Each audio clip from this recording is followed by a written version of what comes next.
A priest hears the voice of Christ commanding him to apostatize. Step on me. Paradoxical on all accounts, and yet strange is the apostate who dies with a cross in his hands.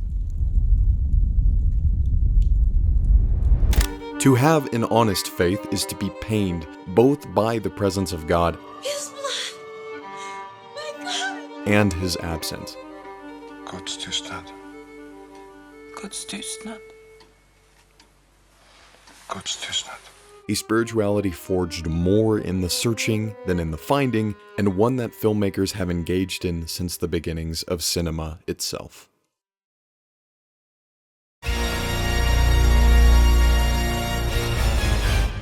I'm sorry, that was dramatic, but I needed you to stop talking.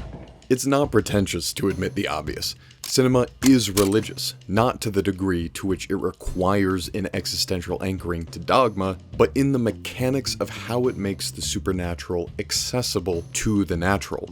A group of adherents file into seats to, for the next couple of hours, collectively submit to a suspension of disbelief. Narrative, whether ritualized or not, is immersive in nature, and the better the story is told, the more the scaffolding of the medium becomes at minimum peripheral, and at best disappears entirely.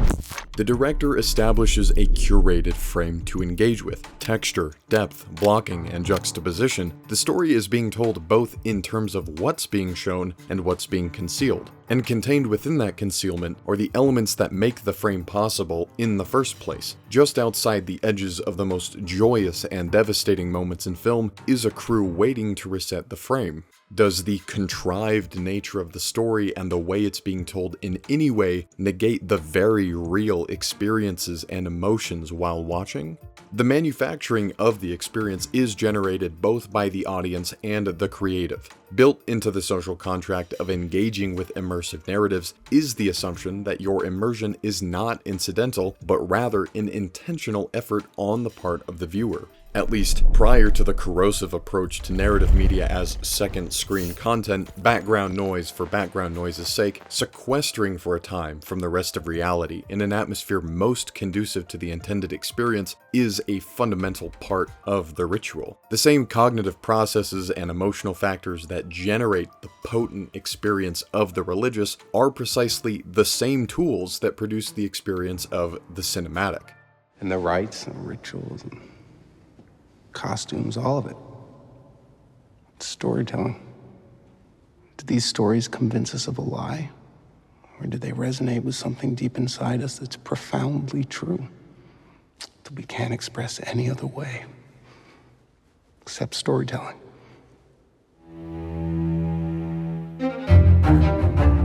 It's not surprising then that directors who find themselves drawn by the questions, problems, and practices of the religious find their way naturally into filmmaking. Scorsese is the most obvious and preeminent example, but the history of film is replete with directors telling the story of faith and its crises. For a piece of cinema to be prayer functionally does not require that the artists themselves are a devotee. One can feel a complete absence of any kind of divine presence and still wrestle with it.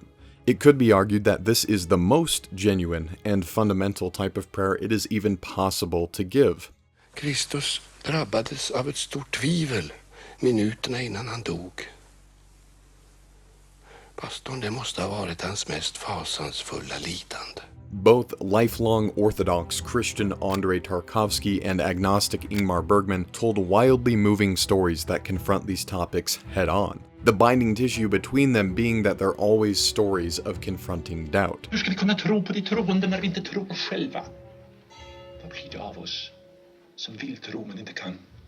Despite falling on either side of the dividing line, the dissatisfaction with aspects of either worldview and avoidance of becoming static in the pursuit of truth generates stories that examine the insufficiency both of belief and of unbelief.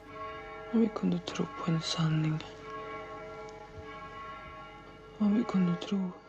Lapsed Catholic Guillermo del Toro and self-described youth group kid Rian Johnson have both this very year directed films that are either direct confrontations of faith and its consequences, or unambiguously transpose iconography and parable, visually and narratively. We have a crucifixion, crown of thorns, the wound on the side, resurrects after the third day of the battlefield, blah, blah, blah. So it's full of that, and there is a meditation of the role of God and Jesus.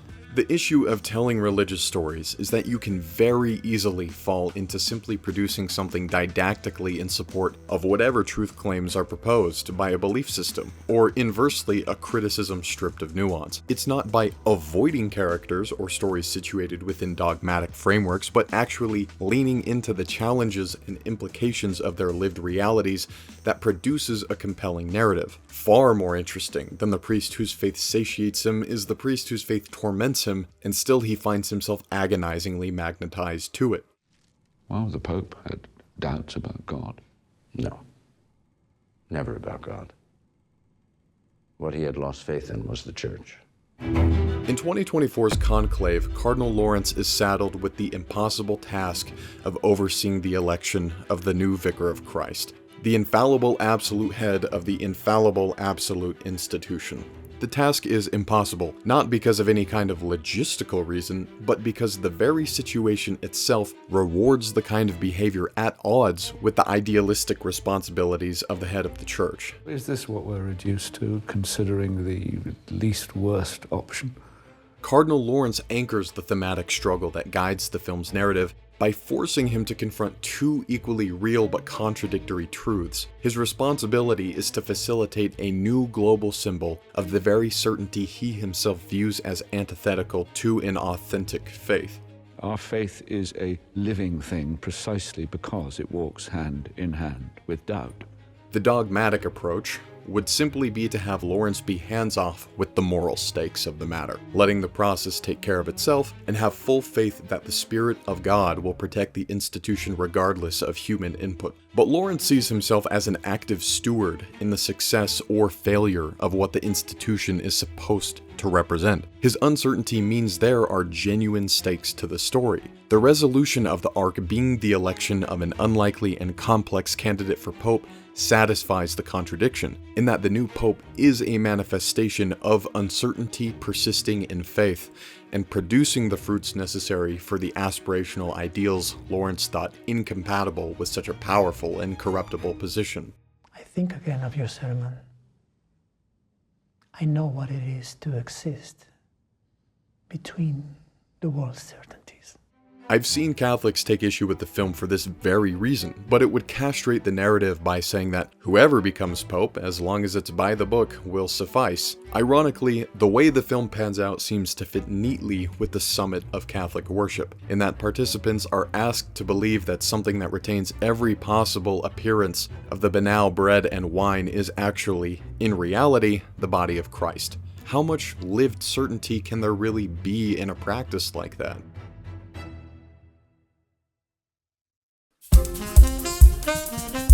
To reference the intersection of cinema and Catholicism without Scorsese would be its own cardinal sin. Martin Scorsese is about the closest you could possibly get to someone whose religious identity is at every turn inseparable from his craft. Having at one point entered the seminary before leaving to pursue a career in film, his spiritual inclinations writhe their way through his work, whether overtly religious or not. In his later years, he seems to have become particularly reflective on that aspect of his life, recognizing that it has been, to some degree, the spinal column of his storytelling sensibilities. How does one then really express and live true Christian life, especially in the world I come from? Whether explicitly or merely in theme, his last couple of films, involvement on the Saints TV series, or upcoming projects are all either explicitly or substantively intertwined with his spiritual world.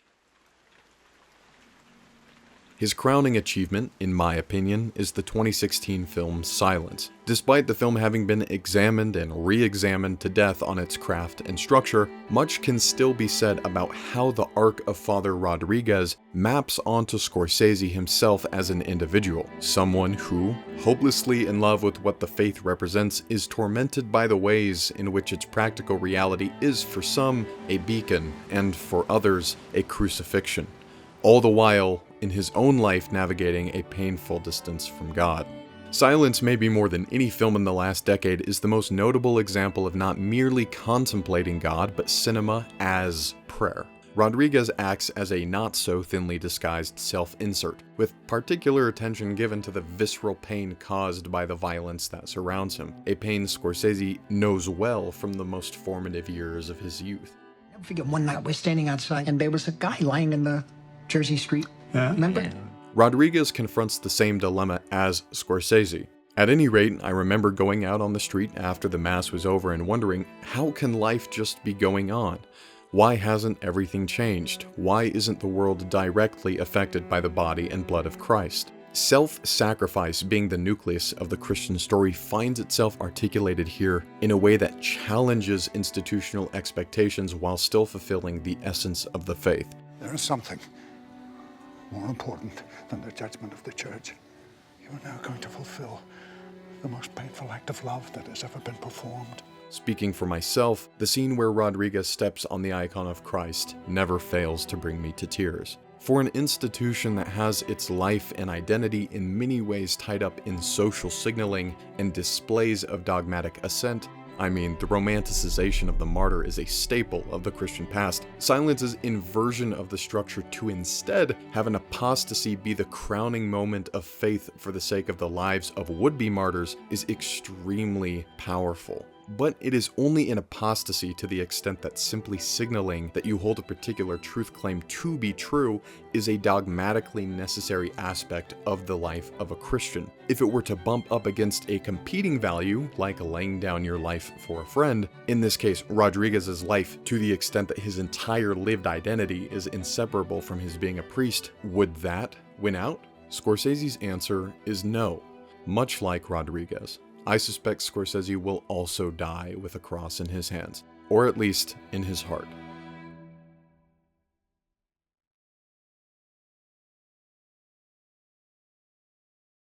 As the world trudges forth into an ever-increasingly unhuman and inhumane existence, there will inevitably be a reflection and a return to the stories, myths, and beliefs that have cradled humanity since its coming into existence. Setting aside the question of the legitimacy of truth claims entirely, the reality is that we are storytelling animals, and the immortality of the religious pursuit remains so because religion is simply storytelling that engages with the absolutes of the human experience. Life and death, sex, reproduction, commerce, war, the good life are all part of what can be a messy and complex narrative, but one that needs to be explored and explored in good faith. Reasonable critiques can and should be made regarding institutions of religion, but dismissing its functionality and utility as a filmmaker would be severing yourself from a deeper understanding of the very medium you are using to communicate with. Call it corny, but to treat the filmic endeavor as one in which to explore the paradoxes of your experience in a way that could be called sacred is perhaps the most honest type of art you can produce. For me, I call that kind of art a prayer.